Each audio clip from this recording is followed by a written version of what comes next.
స్తోత్రమేసయ్యా ప్రియమైన దేవుని బిడ్డలారా, క్రీస్తు నామములో మీ అందరికీ సమాధానం కలుగును గాక. ఆమేన్. ప్రతిదినము దేవుని వాగ్దానం అని ఆత్మీయ చక్కటి కార్యక్రమంలో మిమ్మల్ని ప్రేమపూర్వకంగా ఆహ్వానిస్తున్న దేవుని బిడ్డలారా, ఎలా ఉన్నారు? బాగున్నారా? ఉదయాన్నే లేచారా? ప్రార్థన చేసుకున్నారా? కాసేపైనా దేవుని వాక్యాన్ని మీరు చదువుకున్నారా? ప్రభు మీతో మాట్లాడి మిమ్మల్ని బలపరిచారా?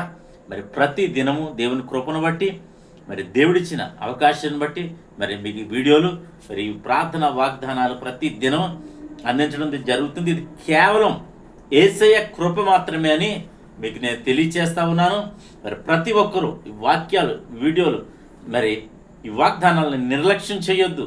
మరి దేవుని కృపను బట్టి మరి ప్రతి దినము ఈ విధంగా చేసి మీకు అందించడం జరుగుతుంది. మరి దేవుడు మొట్టమొదటి మనకు గుర్తించాల్సింది, దేవుడు మనలను ప్రేమిస్తున్నాడు గనుకనే మరి ఈ విధంగా ఈ వీడియోలు కొనసాగుతున్నాయి. ప్రతి ఒక్కరూ మరి దీన్ని సద్వినియోగం చేసుకోవాలని తెలియచేస్తూ ప్రతి దినము దేవుని వాగ్దానం అని ఆత్మీయ చక్కటి కార్యక్రమంలో వాగ్దానం చదువుతున్నాను. మత్తయి సువార్త 10వ అధ్యాయము 31వ వచనం. మరి 30వ వచనం కూడా కలిపి ఉంటుంది. మీ తల వెంట్రుకలన్నీ లెక్కింపబడి ఉన్నవి గనుక మీరు భయపడకుడి, మీరు అనేకమైన పిచ్చుకల కంటే శ్రేష్ఠులు. అయితే 32వ వచనం కూడా చదువుతాను. మనుషులు ఎదుట నన్ను ఒప్పుకుని వాడేవాడో పరలోకమందున్న నా తండ్రి ఎదుట నన్ను ఒప్పుకుందును. ఇక్కడ చాలా చక్కటి వాగ్దానం ద్వారా మనం ఏంటంటే మన పరిస్థితులు చూసి మానవులమైన మనము భయపడుతుంటాం. దేవుని యందు విశ్వాసం ఉంచినప్పటికీ కూడా ఆయా పరిస్థితులు ఎదురైనప్పుడు ఏం చేస్తామంటే కలవరపడతాం, భయపడతాం, దిగులు చెందుతాం, ఇంకా చివరికి కృంగిపోతాం. అయితే ఇక్కడ ప్రభు ఏమంటున్నాడంటే, నీవు భయపడదు, నీ తల వెంట్రుకలన్నీ నేను లెక్కపెట్టి ఉన్నాను, మీరు అనేకమైన పిచ్చుకల కంటే, అంటే పక్షుల కంటే శ్రేష్ఠులు అని మరి దేవుని వాక్యం సెలవిస్తూ ఉంది కనుక మనము దేన్ని గురించి భయపడొద్దని దేవుని వాక్యం సెలవిస్తుంది కనుక ప్రతి ఒక్కరూ వ్యాధిని బట్టి, శోధన బట్టి, అనేకమైన పరిస్థితులను బట్టి, నిందలను బట్టి, అవమానాలను బట్టి కృంగిపోద్దు. కానీ నీవు దేవుని దృష్టిలో శ్రేష్ఠుడు, శ్రేష్ఠురాలు కనుక మరి నీ గొప్ప ప్రణాళిక దేవుడు కలిగి ఉన్నాడని నీకు తెలియచేస్తూ దేవుడి మాటలు దీవించును గాక. ఆమేన్. ప్రార్థన చేసుకున్నాం. స్తోత్రము తండ్రి, వందనాలు యేసయ్యా. ప్రతి దినము దేవుని వాగ్దానం అని ఆత్మీయ చక్కటి కార్యక్రమంలో అయా మీరు ఇస్తున్న వాగ్దానం బట్టి స్తోత్రాలు. మీరు అనేకమైన పిచ్చుకల కంటే శ్రేష్ఠులు అంటున్నావు ప్రభా. దేన్ని గురించి భయపడద్దు అంటున్నావు అయా. మానవులుగా మేము ప్రతి పరిస్థితిని బట్టి కృంగిపోతా ఉన్నాం, భయపడతా ఉన్నాం, దిగులు చెందుతా ఉన్నాం, కృంగిపోతా ఉన్నాం తండ్రి.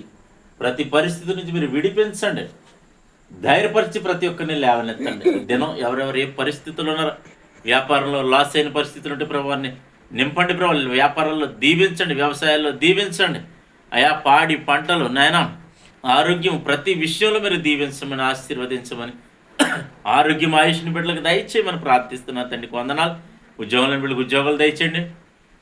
అలాగే తండ్రి చదువుకొనిచిన బిడ్డలకు తోడేయండి. యవనస్తులకు చక్కటి సంబంధాలు అనుగ్రహించండి. గర్భఫలం బిడ్డ గర్భఫలాలు మీరు అనుగ్రహించమని, చదువుకున్న బిడ్డలకు ఉద్యోగాలు లేని బిడ్డలకు ఉద్యోగాలు అనుగ్రహించండి. అలాగే తండ్రి ఈ దినము మా గ్రామాన్ని, మా రాష్ట్రం, మా దేశాన్ని కాచి కాపాడు, మా సరిహద్దులో నెమ్మదిని దయచేయమని.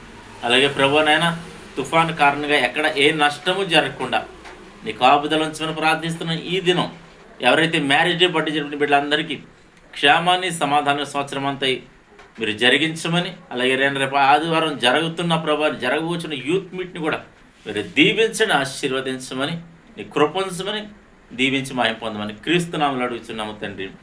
ఆమేన్. నేను నమ్ముతున్నాను ప్రియమైన దేవుని బిడ్డలారా. ఈ దినం ప్రభు మనతో మాట్లాడి మనం బలపరిచిన విధానం బట్టి ఆయన స్తుతిద్వాన్ని కనపడతాం. ఈ దినం ఎవరైతే మరి మ్యారేజ్ డే బట్టి మీ అందరికీ క్రీస్తు నామములో శుభాలు తెలియజేస్తున్నాం. అలాగే ఇండస్ట్రియల్ కాలనీ 26 అక్టోబర్ 26, 2025 అనగా మరి వచ్చే ఆదివారము మరి ఇండస్ట్రియల్ కాలనీ గ్రౌండ్స్లో మరి ఫెయిత్ ప్రేయర్ మినిస్ట్రీ నిర్వహించు మరి యూత్ మీటింగ్ను మరి దేవుడు దీవించాలని, మీరందరూ అందులో పాల్గొనాలని, మరి ప్రార్థన చేయాలని కోరుతూ సెలవు. దేవుడి మాటలు దీవించునుగాక. ఆమేన్.